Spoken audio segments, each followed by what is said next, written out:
आपका आज बहुत बहुत स्वागत है। मैं विवेक बिंद्रा, मोटिवेशन स्पीकर और बिजनेस कोच। रितेश अग्रवाल का ओयो 25 साल के जेंटलमैन, 93 में जन्म लिया उड़ीसा के कटक में। कहते हैं केमती अच्छंती है, कम ऑन भालो अच्छंती। ये उड़िया लड़का 13 साल की उम्र में दुनिया भर में घूमना शुरू कर दिया। इसने पढ़ाई में बहुत मन नहीं लगता था। बचपन में एंटरप्रेन्योरशिप वर्ड सुना, एंटरप्रेन्योर बनूंगा। क्या बनूंगा मीनिंग नहीं मालूम था, लेकिन बच्चे क्लास में इंप्रेस हो गए, अरे एंटरप्रेन्योर बनेगा ये, हाँ। और तब से ये पीछे पड़ गए शब्द के। ट्रैवल करते करते, ट्रैवल में इनका इंटरेस्ट था, होटल में नहीं था, लेकिन इंसिडेंटली एक्सीडेंटली इस बिजनेस में घुस गए। क्योंकि शुरू के दौरान ये देखते थे कि जो सस्ते होटल थे उनके वॉशरूम गंदे, वॉश बेसिन और भी गंदे, गद्दे चादर उससे भी ज्यादा गंदी, customer experience check in checkout पे बहुत ही गंदा। ये सोचे कि क्यों नहीं एक बड़ी प्रॉब्लम को सॉल्व करते हैं। इंडिया में जितना बड़ा बिजनेस है लगभग उसका 50% बिजनेस ये चाइना में भी बिल्ड कर चुके हैं। मिशन बनाया, create great living spaces for a common man.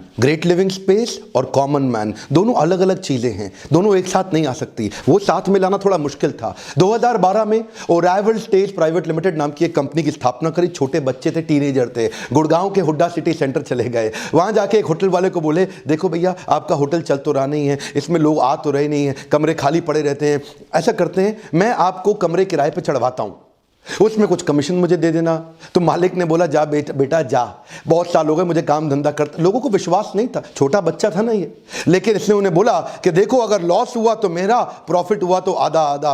Hotel के एक्सपीरियंस, बाथरूम, बेड, चादर, टॉयलेटरीज, एमिनिटी, साफ सफाई, उसको अच्छा किया। वहां से मेहनत चालू करी, लेकिन बड़ा महंगा पड़ रहा था, उनको तकलीफें पड़ रही थी। वहां से इन्होंने सोचा कि मॉडल को स्केल अप करना है तो टेक्नोलॉजी चाहिए, और वहां से इसके बाद उन्होंने ओयो की स्थापना करी। ओयो का मतलब ऑन योर ओन। पहली सक्सेस स्ट्रैटेजी क्या है? Asset light strategy. क्या मीनिंग हुआ इसका? इन्होंने ध्यान से देखा, अनब्रांडेड होटल्स बहुत सारे हैं, ये एक बड़ा यूनिवर्स है अनब्रांडेड होटल्स का।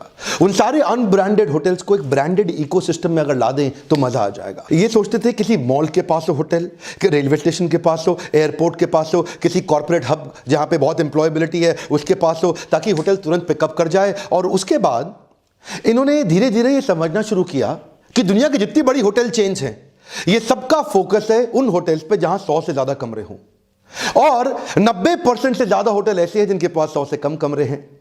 10% होटल ऐसे हैं जिनके पास 100 से ज्यादा कमरे हैं। वो 90% होटल्स पे कोई ध्यान नहीं दे रहा था। इस बात को जरा पकड़िएगा मेरी। वो मार्केट जिस पे कोई ध्यान नहीं दे रहा था, वहां पे इन्होंने ध्यान दिया। एक 4 स्टार होटल बनाने में 60 करोड़ लग जाता है, एक 5 स्टार होटल बनाने में 125 से 150 करोड़ लग जाता है, और उसके बाद प्रॉफिट निकालना मुश्किल हो जाता है, उसमें ROI आता नहीं है। ये सोचे मैं होटल बनाऊंगा नहीं, बने हुए होटल के साथ पार्टनरशिप करूंगा, और खासतौर से उन पे काम करूंगा जो 100 से कम कमरों वाले छोटे होटल्स हैं, क्योंकि उन पे कोई ध्यान नहीं दे रहा। और वहां से 1000-2000 रुपए प्राइस पॉइंट वाले कस्टमर को delightful great consumer experience create करके दूंगा। और इससे आता है मेरा second point, end to end responsibility for customer experience. ये क्या कहते हैं? एंड टू एंड मतलब शुरू से आखिरी तक सारी जिम्मेदारी कस्टमर को खुश करने की मेरी है। आप होटल के मालिक हैं, आपको टेंशन नहीं लेना, अब मैं करूंगा। अच्छा तुम कैसे करोगे यार?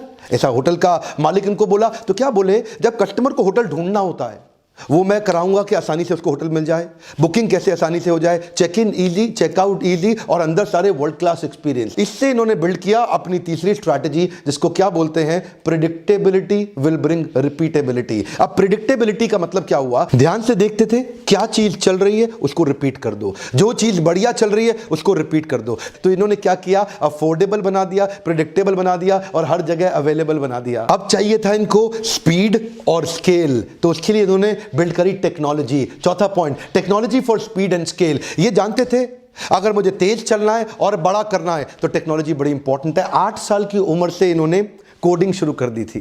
टेक्नोलॉजी के मामले में बहुत तेज थे।